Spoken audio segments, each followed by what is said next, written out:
Pilsoņu kongress par Satversmes preambulu. Egila Levita rakstītā Satversmes preambula, raugoties no Pilsoņu kongresa pozīcijas, ir tipisks kompromisa dokuments, kas aizvieto tiesiskās nepārtrauktības principu ar 4. maija ceļa pārrakstīšanu vēstures tekstā. Ieskaties niansēs. Satversmes ievads, jeb preambula, ir Satversmes svarīgākā sastāvdaļa, jo Satversmes ievads pasaka, kādēļ Latvijas valsts pastāv, kāda Latvijas valsts ir un kādai Latvijas valstī ir jābūt. 1918. gada 18. novembrī proklamētā Latvijas valsts ir izveidota, apvienojot latviešu vēsturiskās zemes un balstoties uz latviešu nācijas negrozāmo valsts gribu un tai neatņemamām pašnoteikšanās tiesībām, lai garantētu latviešu nācijas, tās valodas un kultūras pastāvēšanu un attīstību cauri gadsimtiem, nodrošinātu Latvijas tautas un ikviena brīvību un sekmētu labklājību. No Pilsoņu kongresa viedokļa šī preambulas daļa ir divējāda, gandrīz kā skaista mūzika, kas tomēr tiek spēlēta ar šķībām notīm. Pozitīvais aspekts ir tas, ka tajā skaidri pasvītrots. Latvijas valsts sākas ar 1918. gada 18. novembri. Tieši šo datumu Pilsoņu kongress uzskatīja par tiesisko sākuma punktu. Pamats tiek definēts kā latviešu nācijas negrozāmā valsts griba un pašnoteikšanās tiesības. Tas sakrīt ar Pilsoņu kongresa uzsvērto. Bez tautas gribas nepastāv valsts, un Satversme balstās tieši šajā gribā. Minēts arī mērķis – latviešu nācijas valodas un kultūras pastāvēšana un attīstība cauri gadsimtiem, kas atbilst Pilsoņu kongresa dokumentu satu par nācijas izdzīvošanu, dekolonizāciju un latviskas Latvijas veidošanu. Taču uzreiz iezogas divas problēmas. Pirmkārt, teksts saka, nodrošinātu Latvijas tautas un ikviena brīvību un labklājību. Ar šo frāzi latviešu nācijas pamatojums tiek izšķīdināts vispārīgajā Latvijas tautas formulā. Pilsoņu kongresa dokumentos bija nepārprotami. Suverēnā vara pieder Latvijas republikas pilsoņiem un viņu pēcnācējiem, nevis visiem teritorijā dzīvojošajiem. Šeit redzama iekšēja pretruna. Sākumā titulnācija tiek nosaukta vārdā, bet jau tajā pašā teikumā viss tiek atšķaidīts. Otrkārt, preambulas formulējums rada sajūtu, ka latviešu nācijai pietiek ar deklaratīvu aizsardzību cauri gadsimtiem, taču netiek pieminēti praktiskie nosacījumi, par kuriem Pilsoņu kongress konsekventi runāja – okupācijas seku novēršana, kolonistu repatriācija, pilsonības pēctecība. Bez šiem soļiem solījums par valodas un kultūras pastāvēšanu paliek tikai literārs. Tātad Pilsoņu kongresa skatījumā šī daļa ir emocionāli spēcīga, bet juridiski vāja. Tā pasaka pareizo sākumu un latviešu nācijas pamatu, bet tūlīt to izšķīdina visaptverošajā Latvijas tautas un ikviena labklājībā. Tieši šeit redzams Levita preambulas pamattrūkums. Tā dod latviešiem morālu gandarījumu, bet ne garantiju tiesībām. Latvijas tauta izcīnīja savu valsti brīvības cīņās. Brīvi vēlētā Satversmes sapulcē tā nostiprināja valsts iekārtu un nolēma sev Satversmi. Šī preambulas daļa no Pilsoņu kongresa skatpunkta ir īsts piemērs tam, kā ar vienu frāzi var piešķirt godu, bet reizē izraisīt neskaidrību. Citāts saka, Latvijas tauta izcīnīja savu valsti brīvības cīņās. Brīvi vēlētā Satversmes sapulcē tā nostiprināja valsts iekārtu un nolēma sev Satversmi. Formāli šie vārdi ir taisnība. Latvijas valsts tapa brīvības cīņās, un Satversmes sapulce bija pirmais demokrātiskais fórums, kas pieņēma pamatlikumu. Tomēr jēdziens Latvijas tauta šeit ir problemātisks. Pēc Satversmes gara un pēc Pilsoņu kongresa konsekventās nostājas Latvijas tauta tiesiskā nozīmē ir latviešu tauta kā titulnācija, kurai piederēja pašnoteikšanās tiesības, Latvijas republikas pilsoņu kopums līdz 1940. gadam, kā arī viņu tiešie pēcnācēji. Tātad jēdziens Latvijas tauta nevar būt pielietojams kā vispārīgs apzīmējums visiem iedzīvotājiem, īpaši pēc okupācijas perioda, kad daudzi šeit ieradušies nebija ne brīvības cīņu dalībnieki, ne Satversmes sapulces vēlētāji, ne to pēcnācēji. No Pilsoņu kongresa viedokļa šai frāzei ir divas sejas. Pozitīvā – tā godā brīvības cīnītājus un Satversmes sapulci kā latviešu tautas pašnoteikšanās augstāko izpausmi. Negatīvā – tā atstāja plašu telpu interpretācijai, kas ļauj Latvijas tautas jēdzienu vēlāk attiecināt uz jebkuru iedzīvotāju kopumu, nevis uz tiesiski noteikto pilsoņu pēctecību. Pilsoņu kongress uzsvēra, ka tieši pilsonības pēctecība ir juridiskais tilts, kas savieno 18. gada proklamēto valsti ar nākotni. Ja Latvijas tauta tiek izprasta citādi, tiek lausts Satversmes gars un vājināta tiesiskā nepārtrauktība. Gribas teikt, ka šī preambulas vieta latviešiem dod lepnumu, bet no tiesiskā viedokļa tā ir bīstami atvērta interpretācijai. Latvijas tauta neatzina okupācijas režīmus, pretojās tiem un atguva brīvību. 1990. gada 4. maijā atjaunojot valstisko neatkarību uz valsts nepārtrauktības pamata. Tā godina savus brīvības cīnītājus, piemin svešo varu upurus, nosoda komunistisko un nacistisko totalitāro režīmu un to noziegumus. Pilsoņu kongresa skatījums. Latvijas tauta neatzina okupācijas režīmus. Tas ir tiesiski precīzi. Latvijas Republikas pilsoņi, Satversmes spēkā esošā kārtība un starptautiskās tiesības neatzina Padomju Socialistisko Republiku Savienības un Trešā reiha okupācijas rezultātus. To pašu uzsvēra Pilsoņu kongresa savos dokumentos. Taču Levita preambulā nav pateikts, ka de facto Latvija bija okupēta. Šī juridiski būtiskā patiesība ir apieta. Pretojās tiem. Pilsoņu kongress akcentētu, ka pretošanās bija, bet tā tika smagi apspiesta. Brīvība nepastāvēja, jo Latvija atradās okupācijā. Galvenais pretošanās rezultāts bija Latvijas Republikas pilsoņu tiesiskās nepārtrauktības saglabāšana, gan trimdā, gan pilsoņu reģistrācijā Latvijā.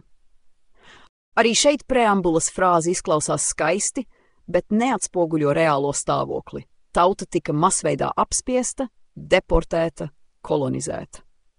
Atguva brīvību 4. maijā.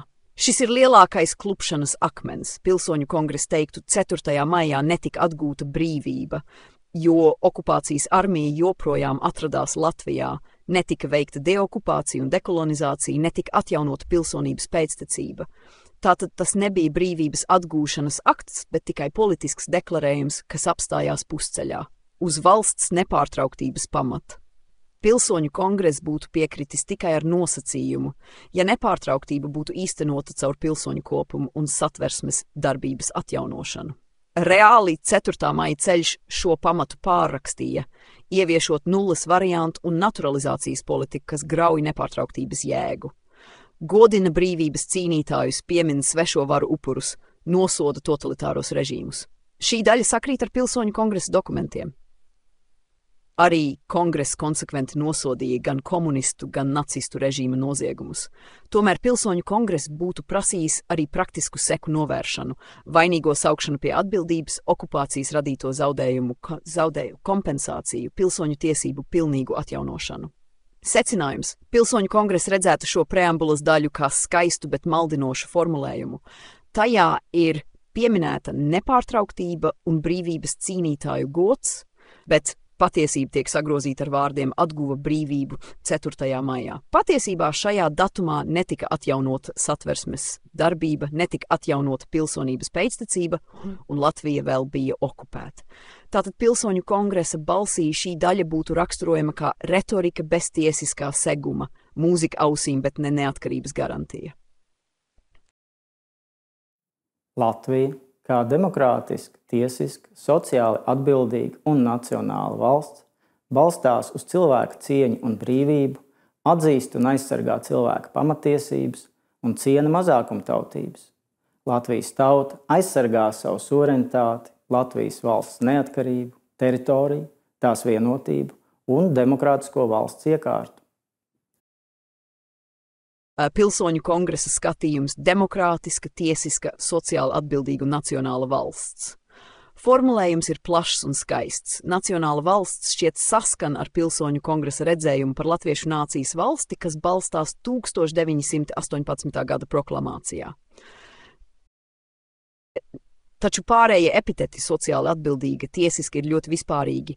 Tie pieļauj interpretācijas bez konkrēta tiesiskā seguma. Pilsoņu kongress uzstāja, ka tiesiskums var balstīties tikai uz satversmi un pilsonības pēctecību, nevis uz abstraktu deklarāciju. Balstās uz cilvēka cieņu un brīvību, atzīst un aizsargā cilvēka pamattiesības. No Pilsoņu kongresa skatpunkta šeit trūkst robežas starp pilsoņa tiesībām un universālajām cilvēktiesībām. Pilsoņu kongresa dokumentos konsekventi tika nodalīts. Cilvēktiesības ir visiem, bet valsts suverenitāte un politiskās tiesības pieder pilsoņiem un viņu pēcnācējiem. Preambulā šī robeža izplūst. Ciena mazākumtautības. Pilsoņu kongress uzsvēra, ka mazākumtautību tiesības jāciena, bet tikai tādā mērā, cik tas nav pretrunā ar Latvijas valsts nepārtrauktību un latviešu nācijas izdzīvošanu. Preambulā šis līdzsvars netiek formulēts, rodas iespēja interpretēt, ka mazākumtautību intereses tiek pielīdzinātas titulnācijas interesēm. Pilsoņu kongress to uzskatītu par apdraudējumu dekolonizācijas principam. Latvijas tauta aizsargā savu suverenitāti. Atkal atgriežamies pie neskaidrā jēdziena Latvijas tauta. Pēc satversmes gara suverenitātes nesējs ir Latvijas republikas pilsoņu kopuma, nevis visi teritorijā dzīvojošie. Pilsoņu kongresa dokumenti brīdināja, ka sajaucot pilsoņus ar iedzīvotājiem, tiek radīts pamats trešajai republikai ar jauktu suverenitāti. Tādēļ preambulas formulējums par Latvijas tautu suverenitātes aizstāvēšanā Pilsoņu kongresa skatījumā ir juridiski bīstams. Secinājums Pilsoņu kongresa redzētu šo daļu kā vērtību deklarāciju bez tiesiskās skaidrības. Skaisti vārdi par demokrātiju, tiesiskumu, cilvēktiesībām un mazākumtautībām iedod eiropeisku skanējumu, bet tajos netiek precīzi noteikts, kas ir suverenitātes nesējs. Rezultātā latviešu nācijas un pilsoņu tiesības tiek retoriski paceltas, bet praktiski izšķīdinātas kompromisa formulās. Gribas teikt, šī preambulas vieta latviešiem izklausās lepni un droši, bet no Pilsoņu kongresa skatījuma tā ir juridiski bīstami neskaidra.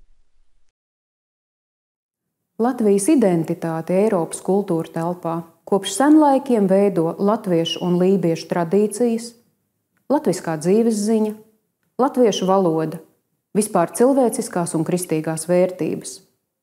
Uzticība Latvijai, latviešu valoda kā vienīgā valsts valoda, brīvība, vienlīdzība, solidaritāte, taisnīgums, godīgums, darba tikums un ģimene ir saliedētas sabiedrības pamats. Ik viens rūpējas par sevi, saviem tuviniekiem un sabiedrības kopējo labumu, izturoties atbildīgi pret citiem, nākamajām paaudzēm, vidi un dabu.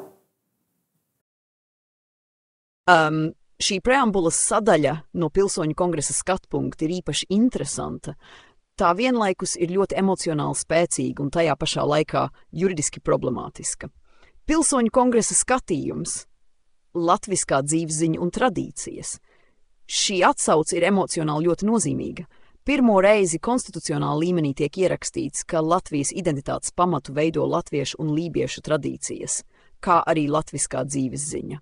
Daudziem latviešiem tas ir kā ilgi gaidīts apliecinājums, ka valstī ir ne tikai juridisks, bet arī garīgs pamats. Pilsoņu kongress šo formulējumu uztvertu kā vērtīgu, bet arī kā nepietiekamu, jo netiek pateikts, ka latviešu nācijas pastāvēšanu var nodrošināt tikai ar deokupācijas un dekolonizācijas pasākumiem. Bez tiem dzīvesziņa paliek tikai simbols – latviešu valoda kā vienīgā valsts valoda.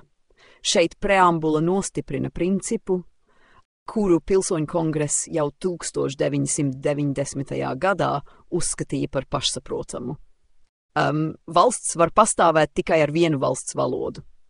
Tomēr Pilsoņu kongress brīdināja, ja šis princips netiek īstenots praksē, tad konstitucionāla atsauce neko negarantē. Naturalizācijas un divvalodības politika var apdraudēt šī punkta īstenošanos, vispār cilvēciskās un kristīgās vērtības. No Pilsoņu kongresa skatpunkta šī atsauce ir pieņemama, taču tā ir vispārīga. Kongress vairāk uzsvēra Satversmes un pilsonības tiesību pēctecību kā valsts vērtību sistēmas pamatakmeni. Šeit preambula ieliek eiropeisku ietvaru, kas der jebkurai valstī, bet neatrisina Latvijas īpašās vēsturiskās problēmas, saliedētas sabiedrības pamats. Šeit tiek minēta uzticība Latvijai, latviešu valoda, brīvība, vienlīdzība, solidaritāte, taisnīgums, godīgums, darba tikums un ģimene. No pilsoņu kongresa viedokļa tas viss ir svarīgi, bet rodas jautājums, kas ir šīs sabiedrības subjekts? Ja tas ir pilsoņu kopums un viņu pēcnācēji, tad šie principi ir tiesiski pamatoti. Ja tas ir visi iedzīvotāji, tad atkal rodas pretruna ar nepārtrauktības principu. Atbildība pret nākamajām paudzēm, vidi un dabu. Šī daļa ir moderna, ekoloģiska un morāli pievilcīga, bet pilsoņu kongress to vērtētu kā papildinājumu, nevis pamatu. Pilsoņu kongresa dokumentos bija prioritāte tiesiskās nepārtrauktības atjaunošana, okupācijas seku likvidēšana un pilsonības atjaunošana. Tikai pēc tam var runāt par pienākumu pret vidi un nākamajām paudzēm. Secinājums. Šī preambulas sadaļa latviešiem dod emocionālu pacēlumu. Tiek pieminēta latviskā dzīvesziņa, valoda, tradīcijas, kristīgās vērtības. Taču no pilsoņu kongresa skatījuma tā ir simboliski, juridiski tukša. Bez skaidras atsauces uz pilsonības pēctecību un dekolonizācijas nepieciešamību tā ir skaista deklarācija, kas stiprina latviešu pašapziņu, bet negarantēja latviešu nācijas reālu izdzīvošanu nākotnē. Latvija, apzinoties savu līdzvērtību starptautiskajā kopienā, aizstāv valsts intereses un veicina vienotas Eiropas un pasaules ilgtspējīgu un demokrātisku attīstību.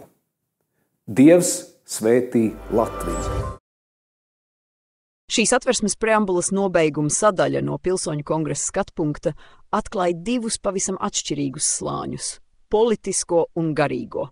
Pilsoņu kongresa skatījums – līdzvērtība starptautiskajā kopienā. Pilsoņu kongress noteikti piekristu, ka Latvija ir līdzvērtīga starptautisko tiesību subjekts, un šī atziņa balstās 1920. gada miera līgumā ar Padomju Krieviju, kurā Krievija uz mūžīgiem laikiem atteicās no jebkādām pretenzijām uz Latviju. Taču pilsoņu kongress piebilstu, īsta līdzvērtība var pastāvēt tikai tad, ja vispirms ir veikta deokupācija, dekolonizācija un pilsonības pēctecības atjaunošana. Pretējā gadījumā līdzvērtība ir tikai deklaratīvs apgalvojums, jo valsts iekšējais pamats nav tiesiski atjaunots. Veicina vienotas Eiropas un pasaules ilgtspējīgu un demokrātisku attīstību. Šis formulējums ir raksturīgs mūsdienu eiropeiskai retorikai. Pilsoņu kongress savos dokumentos bija ļoti piesardzīgs šādās frāzēs. Tas koncentrējās vispirms uz Latvijas neatkarības atjaunošanu, okupācijas seku likvidēšanu un pilsoņu tiesību aizsardzību. Tikai pēc tam var runāt par Latvijas ieguldījumu pasaules demokrātijā. Tāpēc pilsoņu kongress šo daļu vērtētu kā politiski skaistu, bet reāli otršķirīgu un neskaidru, kas apiet neatrisinātās okupācijas sekas. Dievs svētī Latviju! Šis noslēgums pilsoņu kongresa skatījumā ir visstiprākais un vispatiesākais. Tas savieno Latvijas valsts ideju ar tautas garīgo pamatu. Tā ir arī vēsturiska nepārtrauktība, jo Dievs svētī Latviju bija gan Latvijas valsts himna kopš 1920. gada, gan tautas brīvības simbols okupācijas gados. Atšķirībā no politiskās retorikas, šie vārdi atbalsojas kā visaptveroša lūgšana un apliecinājums, ka latviešu nācijas liktenis balstās augstākā dimensijā. Secinājums – no pilsoņu kongresa skatpunkta šī nobeiguma sadaļa ir nevienmērīga. Pirmā daļa, kas pieslēdzas Eiropai un pasaules demokrātijai, ir politiska deklarācija bez tiesiskā seguma, jo nav izpildīti neatkarības atjaunošanas priekšnoteikumi. Otrā daļa, Dievs svētī Latviju, ir autentiska un patiesa, jo tā ir tautas gribas un identitātes kodols. Tātad pilsoņu kongress teiktu. Noslēgums skan skaisti, bet īsto spēku un patiesumu nes tikai pēdējie 3 vārdi. Dievs svētī Latviju!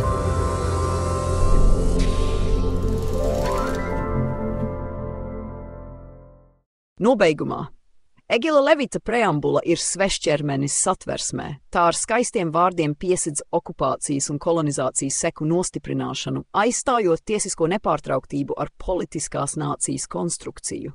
Tajā brīdī, kad Latvijas Padomju Socialistiskās Republikas augstākā padome 4. māja deklarācijā pateica, ka Latvijā ir spēkā Latvijas Republikas satversme, tā pati nonāca ārpus likuma. Augstākās padomes pienākums pēc 4. māja deklarācijas bija izbeigt pašai savu darbību, atzīt satversmes spēku un nodot varu atpakaļ Latvijas Republikas pilsoņiem. Viss cits, it īpaši mēģinājums satversmi pārveidot, bija nelikumīgi un padarīja 4. māja republiku par jaunu veidojumu, nevis par tiesiskās nepārtrauktības īstenojumu. Pilsoņu kongresa nostāja ir un paliek. Latvijas valsts īstais pamats ir 1918. gada valsts proklamēšana. Pilsoņu pēctecība, debolševizācija, deokupācija un dekolonizācija – viss pārējais ir tukša ilūzija.